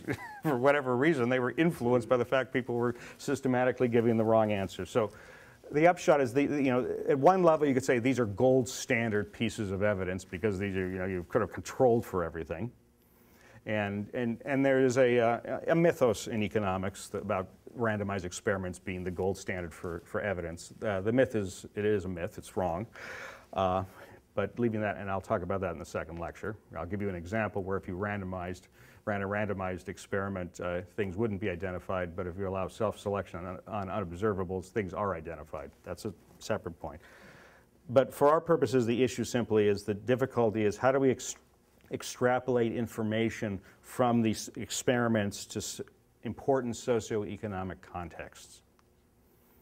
Okay, and so generalizability is an actual issue. A second issue, of course, would be if there could be general equilibrium effects. Now, not in the examples I gave you, but in others. And so, the idea of social interactions, at some level, the evidence is overwhelming from the experimental literature in psychology. The question is, what does that say about the stuff we care about in terms of levels of income, education, what Heckman called capabilities, and which can be translated as the capacity of individuals to lead a flourishing life. All right, so those are the first three sources of evidence. There is one more. It's the one most of you are going to do if you do empirical work. It's regression evidence or statistical evidence. Okay, and so I guess I do need to write an equation. So typically, what you will find, and so let's be linear, is people run regressions that look something like this. And so the thought experiment is I have some outcome of interest. That's an omega, not a W, so I don't want you to think of wages, but whatever the outcome is you care about in this experiment. The idea, or in this analysis, the idea is you start off by saying, we have individual level explanations of the phenomena. So if I want to know about somebody's wages, the first thing I'd say is, well, what is that person's education? I may also want to ask, well, tell me something about that person's family. In other words, there'll be objects that are indexed by the person. Then you put in a separate set of variables that represent measures of group characteristics. Okay, so it could be the average income in the neighborhood the person grew up in, or some measure, another one that, actually a well-known sociology paper called The Epidemic Theory of Ghettos by, you're the sociologist. No. I'm sorry, okay, I apologize for teasing. I'm drawing a blank on the name. But in any event, so in that paper, he uses the percentage of professional and managerial workers in the community. Jonathan Crane, yes, thank you. Never heard of the bum? Okay. Well, he was probably an economist that published in a sociology journal. Okay, so but the point is he used a different variable. And so what happens in this literature is people put in individual controls, they put in group level controls, in other words, things measured at some aggregate. You know, remember that's the distinction I keep drawing, individual versus aggregate. And if by whatever your criterion is, you conclude that D is non-zero, you say, lo and behold, those are social interaction effects. Okay, so what are the sorts of things I want to grumble about? Well, observation number one, this is only a particular type of social interaction effect. The literature has been very, let's say, uninterested in distinguishing. I mean, it's happening now, but historically the literature has not been concerned about endogenous as opposed to social interaction, contextual effects. That's issue number one. Issue number two, these are kind of very, these are almost cocktail party criticisms because they're so general and vague. Issue number two is that these models these exercises tend to be data-driven in a bad way. What I mean by that is if I said to you, oh, here's a paper that said I should put in the percentage of families that were in poverty in the neighborhood the person grew up in. There's another paper that says I should put in the percentage of managerial and white-collar workers amongst the parents in the community. A third paper puts in the median wage of the community, so on and so forth. There's no theory as to which of these variables ought to be used. In other words, there's an ad hocery in the choice of empirical controls that are defining the group effects. And this is okay, so I gave you the first level is that there's lots of stuff you can construct, and we don't have, the formal theory certainly is not refined enough to say it's the fraction of professional workers as opposed to the fraction of families in poverty versus the average income, so on and so forth. And so that's the first level at which one has to be very skeptical about this type of regression. Comment number two is it's not just a matter that given the data that we have, that there's an ad hocery in the choice of things we call the control variables that are the contextual effects. We're allowing the data to define what are the contextual effects. So in other words, the study that put in median wages may not have available to it the occupational data. Or, I could go on. And so much of the literature has, I think, paid inadequate attention or has reified the data that are available in the standard, the group level measures in the standard data sets into actual causal contextual effects. And that is something that's received grossly inadequate attention. Please. Is that a criticism at the level at other literatures in economics? So take, for example, the self-selection literature, right? Like, a lot of the exclusion restrictions that occur there happen because you have this variable appearance. So, okay, it appears and it affects like the wage offer, but it doesn't affect the actual wage. Oh, well, I was going to say that it's worse than that. I could attack much of the instrumental variable literature suffers from that problem. And so the Wisconsin students will tell you that when I'm being nasty, which is frequent, I call that identification by lack of imagination. In other words, because I can't think of a good reason why this variable ought to appear here, I therefore treat that as an exclusion restriction and use it for identification. And so I completely agree, and obviously, I really am the last person who wants to say the social interactions literature is uniquely weak.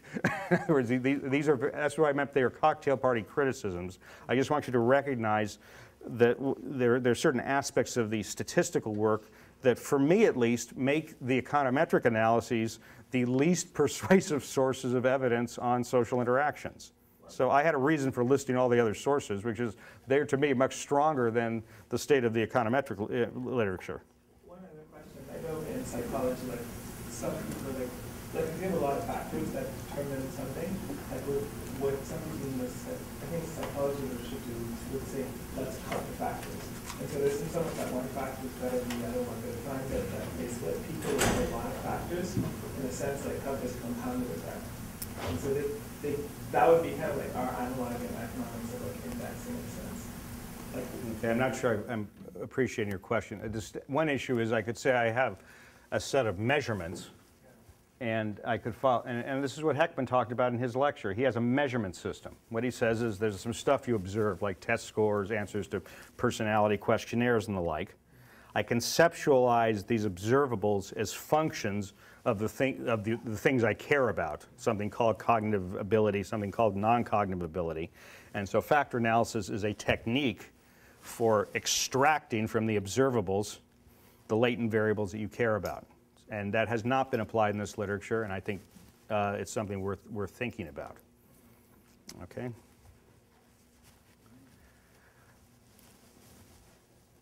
Everybody with me on that? And so, in that sense, the efforts to introduce psychology into economics, the empirical work, which you've heard about already, and you'll hear some more this afternoon, though he'll probably only talk for a half hour. That deserved a bigger laugh. God. People really are tired. Okay, so one issue is simply the variables.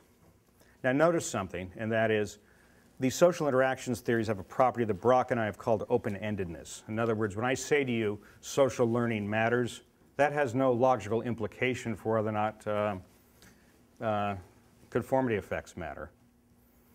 So one difficulty in these models is simply that they aren't tight in the sense of saying these are the only things you ought to be looking at. And so that's a kind of a generic problem in empirical work, is that often, unless you're doing full structural estimation, in which things get self-contained, even there's going to be some ad hocery in deciding in how you delimit what types of controls you work with. But what I want to focus on as a really important problem, and one that has not received adequate attention, is this thing G. Okay. Now, in some cases, we sort of have reasons to think that we know what G is. The idea that there's within and there are intra and inter-ethnic interactions. That's kind of a natural. We have good a priori reasons to want to think about that question. But what about residential neighborhoods? People run regressions and they say that neighborhood income matters or neighborhood occupational structure matters. Well, what is it that they're actually, so how do they get these neighborhood measures? Well, yes, they're defined by the data sets. They aren't defined by anything that, either by theory or by any substantive social science information. So what's the best you can do? And people often use census tracts, which are several thousand people that somebody in the Census Bureau claims are similar, and therefore and sort of draw the lines that way.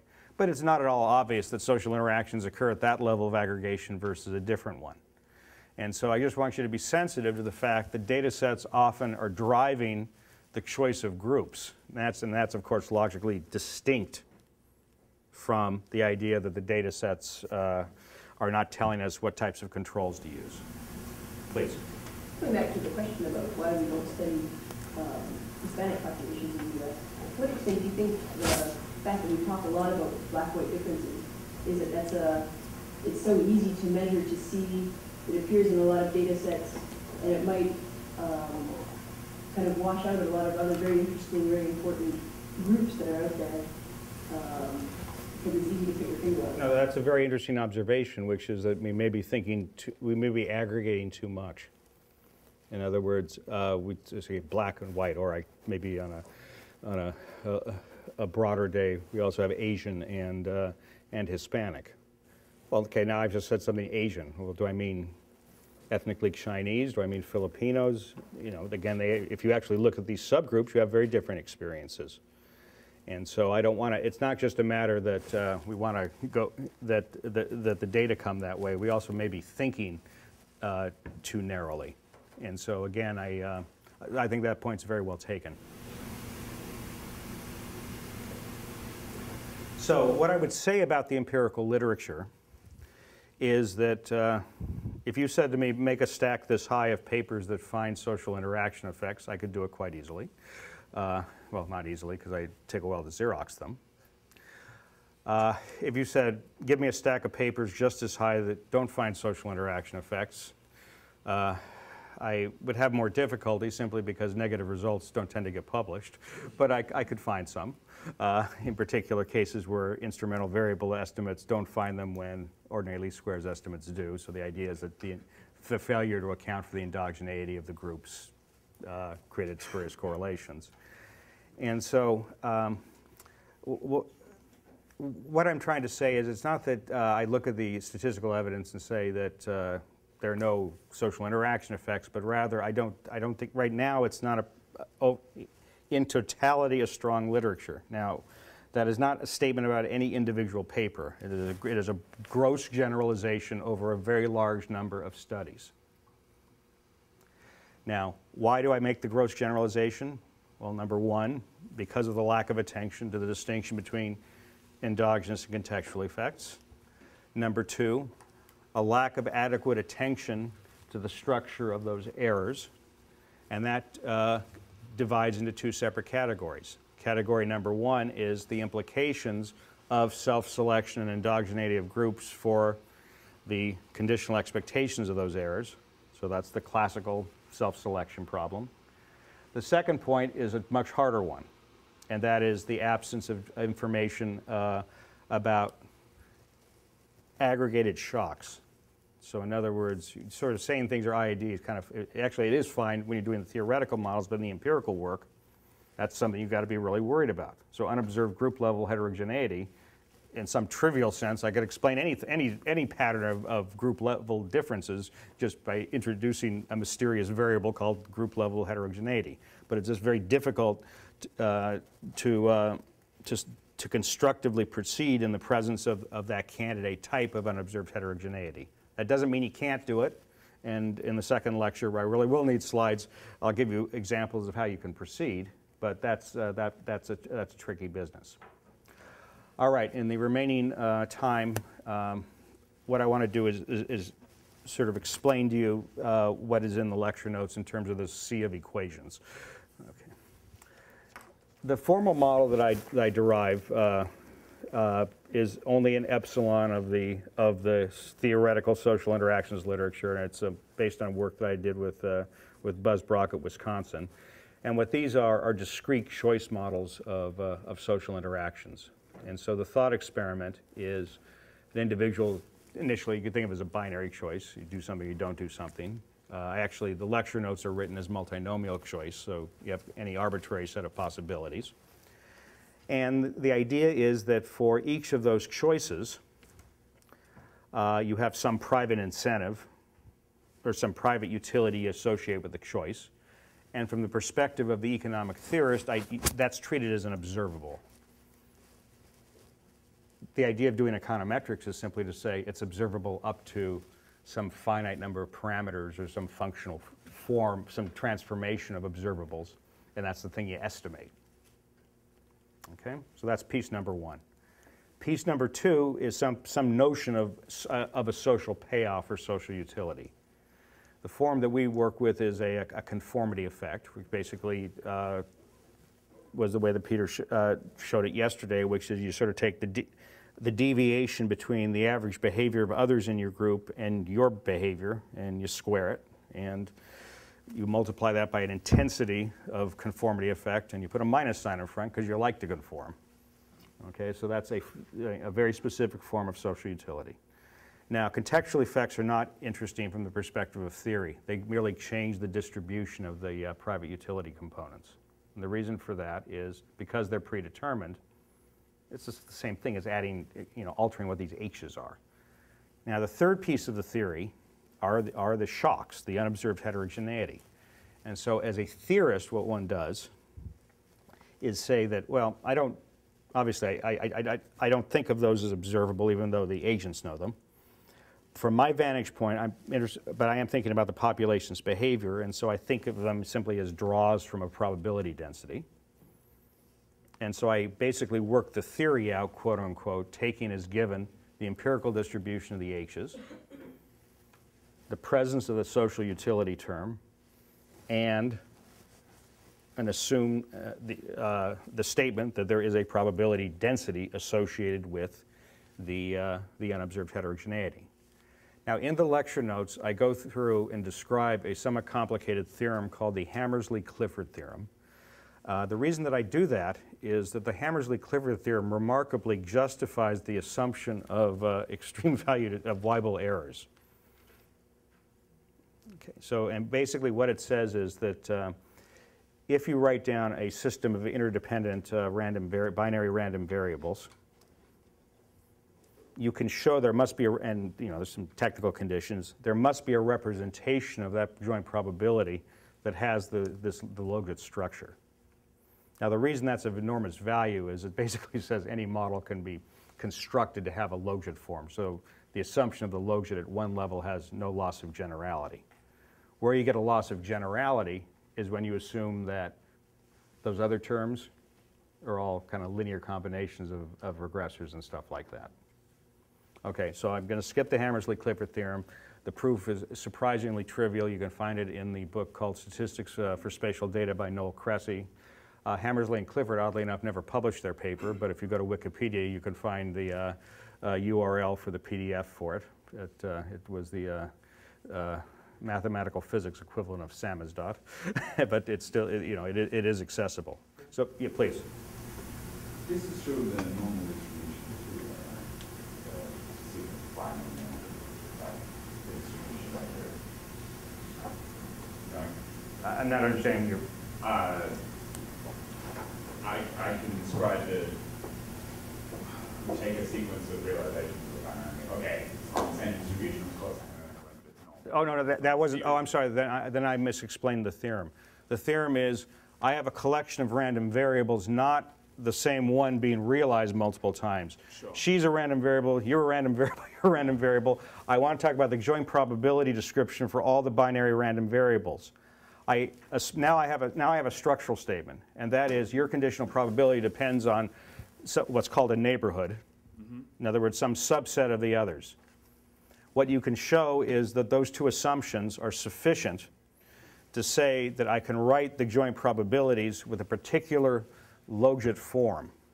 And what they will depend on are not the neighbors, they depend on, you're going to love this, the cliques. So a clique is a group of individuals where everybody is connected to everybody, as everybody is probabilistically linked to everybody else in the Markov sense. In other words, in a general configuration, to talk about the Markov properties, to say that if I want to predict you given the rest of the population, if I only need to know those two people, that's your neighborhood. And so when you define a neighborhood structure, that allows you to talk about Markov anything. A Markov chain, as you may know, is, you say, well, it's one-sided. But in fact, every one-sided Markov chain is also a two-sided Markov chain. So that's the sense in which that's just a special case. And so the power of the Hammersley-Clifford theorem is it lets us not worry about the logit assumption there. On the other hand, it may imply this other stuff's highly nonlinear. So obviously, you could write down a model of non-logit errors and say, well, how do I do that? Well, what the theorem says is I could really mess around enough. I can get what I want, but it would make the rest of the system nonlinear. I wanted you to know about the theorem simply because it's a way of motivating the logit assumption. Please. Does it give you that you have a transformation in which the error is additive to the rest of it? No, it's not. No, it merely says that the probabilities have to have a logit representation. So all I was trying to do is motivate the use of the logit in these models. Is it generalizable to the case where you don't just have a binary choice, but you choose over discrete? No. No, well, let me put it this way. I'm not aware of a generalization. Okay, I don't want to push this too hard. It was merely, I want you to know about this theorem. Take a look at it. You'll see exactly why we're interested in it. It's because what it says is that if my payoffs are interdependent in a particular way, in other words, on subsets of the population, there has to be some way of probabilistically describing the choices in which we have everything is determined as functions of the cliques, the e to the sum of these various functions. Okay, and as I said, a clique is defined as a case where everybody is directly connected to everybody else via these conditional probability structure I referred to. All right, but going back to the model, one then simplifies it enormously. And you say the following. You say that I'm going to not worry about heterogeneity in the sense that I'm going to assume everybody has a common private payoff, and let's just make it binary. All the results generalize, and the theorems are given in the notes to multinomial.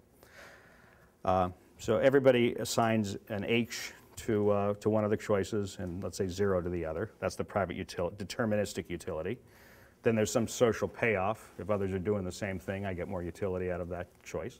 And then I have this other thing, the unobserved heterogeneity, which is just a statement that I can't deterministically predict what people do. Okay? Now, when you make the assumption that the errors are logistically distributed, what that means is there's going to be a single parameter, beta, which describes basically how fat the tails are in the density. Okay, and so I've just given you a radical simplification. I said every choice depends on one parameter, which is the relative private payoff that everybody agrees distinguishes the choice. A second parameter, which is basically the spread of the heterogeneity in the population.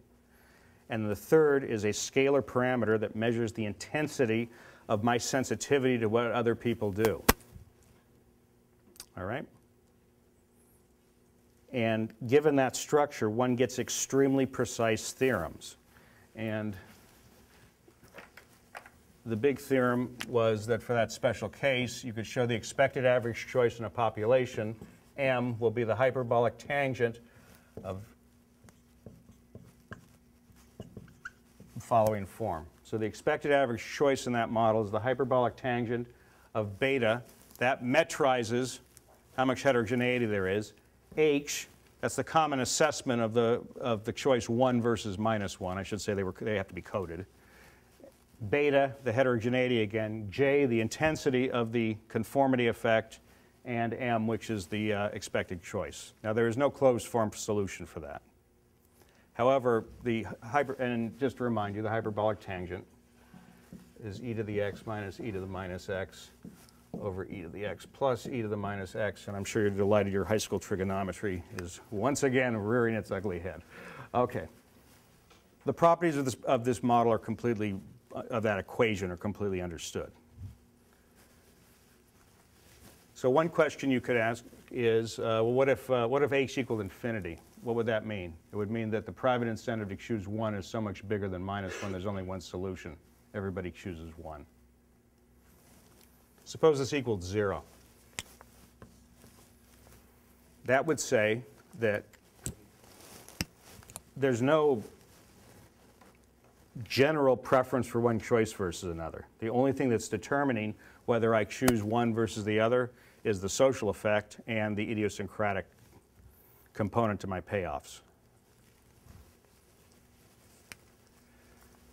That leads to a natural question. Well, is it the case that there's more than one solution to that equation? Is there more than one M that solves it? The answer is it depends on the value of beta j. Beta, so unfortunately in the notation in these models, the bigger beta is, the less heterogeneity there is in the population.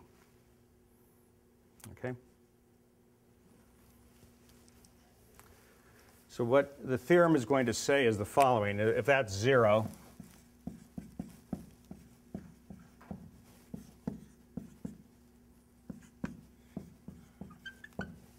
if the product of beta and j is greater than 1, there's 3 equilibria. If it's less than 1, there's 1 equilibrium. That when it equals 0, it's a non-generic case, so we ignore it. Why would we get a theorem that says this? Notice that it says that it's not just the intensity of social interdependence and isolation that drives behaviors. It's both the intensity as it interacts with the heterogeneity of individuals. Okay, well, the intuition is very simple, and that is, if I said that, well, okay, I'm sorry the Wisconsin students have to hear this. If we're looking at Beethoven, suppose the only choices you have are to be a classical composer or an economist.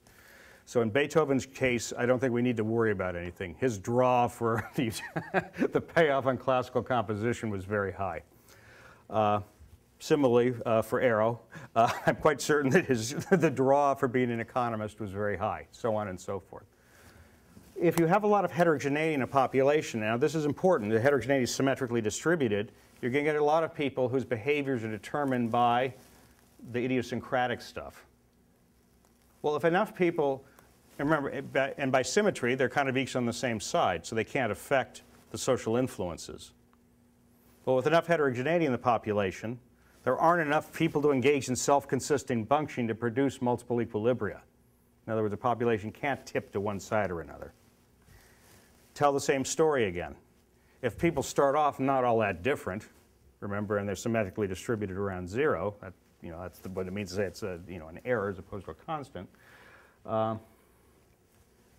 then I need a less intense social interaction measure in order to generate multiplicity of equilibria. Please.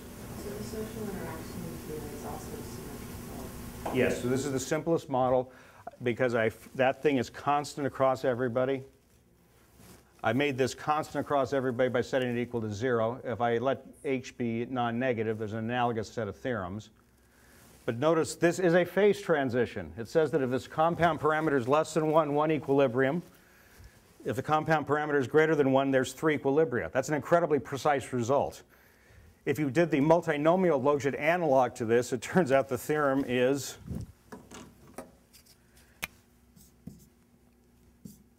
you take beta j and you divide it by L, and those are the conditions for multiplicity versus uniqueness. Okay, again, you get these I don't wish to be pompous, but very elegant results. Now you could say to me, well, what if the errors aren't logit, or they aren't multinomial logit? The answer is you can prove weaker versions of these theorems. In other words, what you would have is a theorem that says something to the effect, for any distribution of the errors that fulfills some trivial mathematical regularity conditions, there must be a value of beta j such that you get at least 3 equilibria, and if you're below it, you get 1. Okay, in other words, when you weaken the assumption on the logit and say it can be anything, you obviously get a weaker theorem. But qualitatively, you get exactly the same answer. And that's where the intuitions I want you to have in your head, that there's this interplay of 3 factors in these models. The private incentives individuals face, and those come in 2 flavors. The ones that we think we can get a grip on in terms of modeling. And so when we do empirical work, we think of them as observable up to some transformation of them. That's what x beta does. It says here's the x's, and I transform them by taking a weighted average. If I said it's f of x beta, I've done something else. The second component is this conformity effect. And the third component is the aspects of individuals that which are in some sense intrinsically not observable. They're not observable up to some normalization, and that's why we work with densities there. In the binary choice model, one can prove, for example, that as I said, let me step back. In all these models, the choice from the perspective of theory of a particular density for epsilon is only useful in terms of giving very precise theorems. But qualitatively, it's the interplay of private incentives, heterogeneity in the population, and the intensity of the social influences that it determines the qualitative properties of the system. All right? Now, notice this also tells you ways you might want to generalize the model. I mean, well, obviously, there's many things you could criticize about the model. But one of them, let's think about this one right here. If you look again in the notes, the payoff function, the conformity effect said that it's the 1 minus j divided by 2 omega I minus m squared, or the expected value of omega I minus the realized behavior of others. It doesn't matter in this case, there's certainly equivalence. Okay? That's an incredibly strong assumption about how social structure affects individuals. It says, I know the social network, and I know the exact values of, not only do I know how people interact, I know the intensity of the interactions. They have to be equivalent across everybody. You could naturally ask the question, well, Well, what if I have a best friend? What if I'm an iconoclast? I don't care what other people do, so on and so forth. In other words, this is very substantive in terms of underlying behavior. So you might want to say that my payoff sort of looks like this.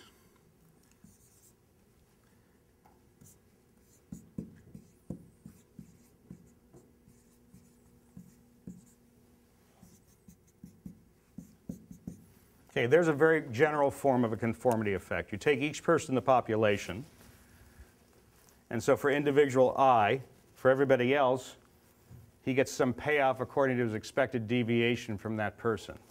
If it's a person I don't care about, I just set Jij equal to 0.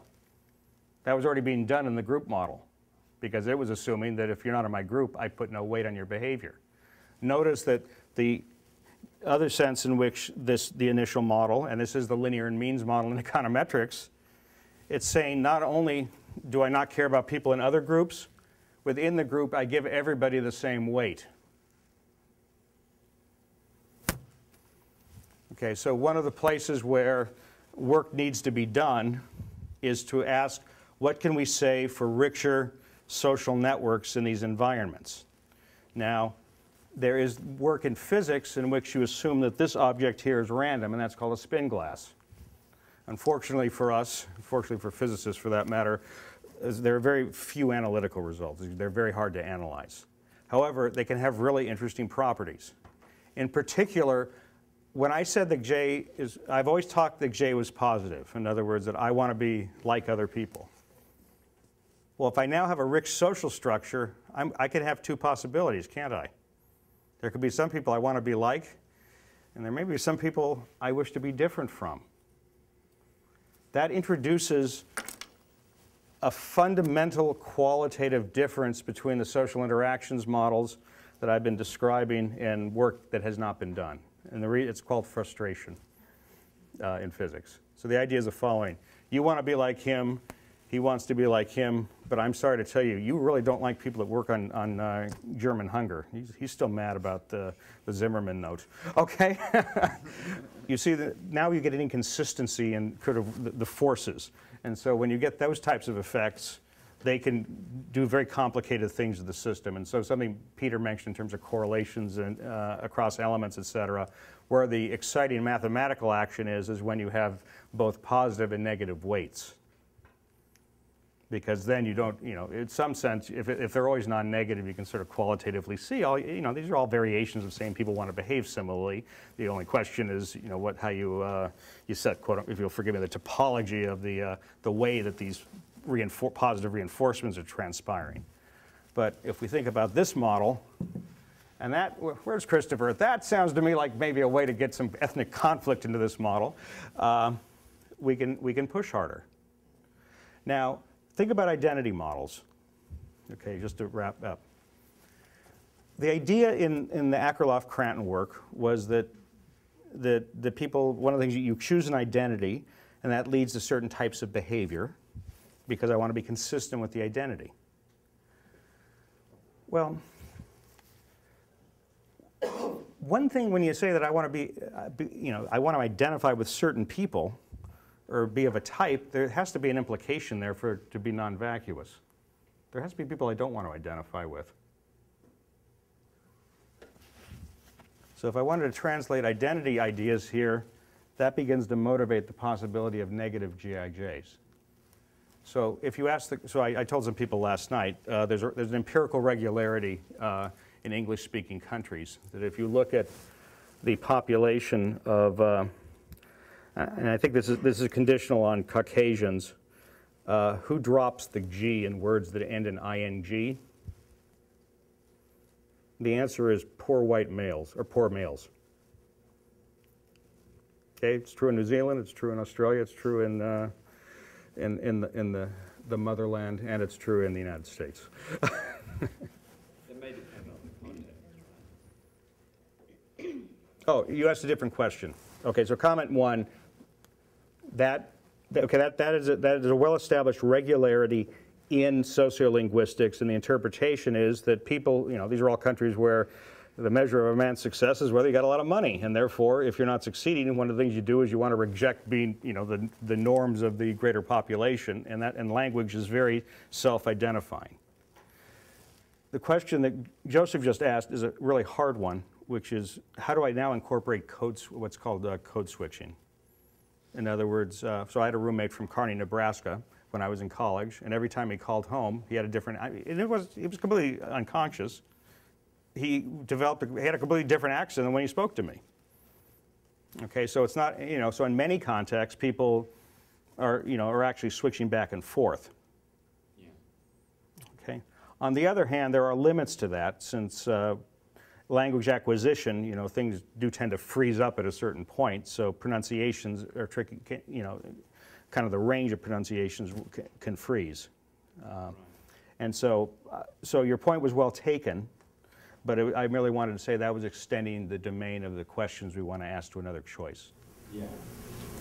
I know anecdotal evidence is worth very little, but well, I draw my teeth all the time, and that's not I'm talking to someone I read for, or who I want to listen to. But at a minimum, remember, all I've done is talk about regularities over populations. I've never claimed, yes, okay, and that's why I want to emphasize, when I talk about something like a multiple equilibrium, that's a population level statement.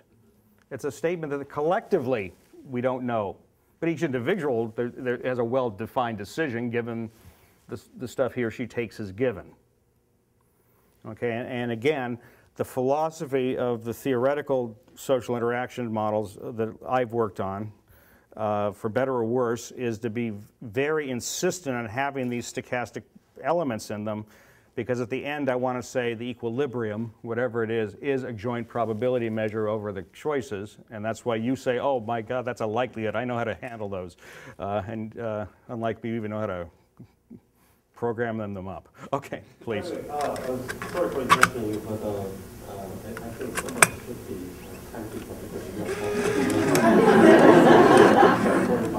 Yeah, but I also know when we started.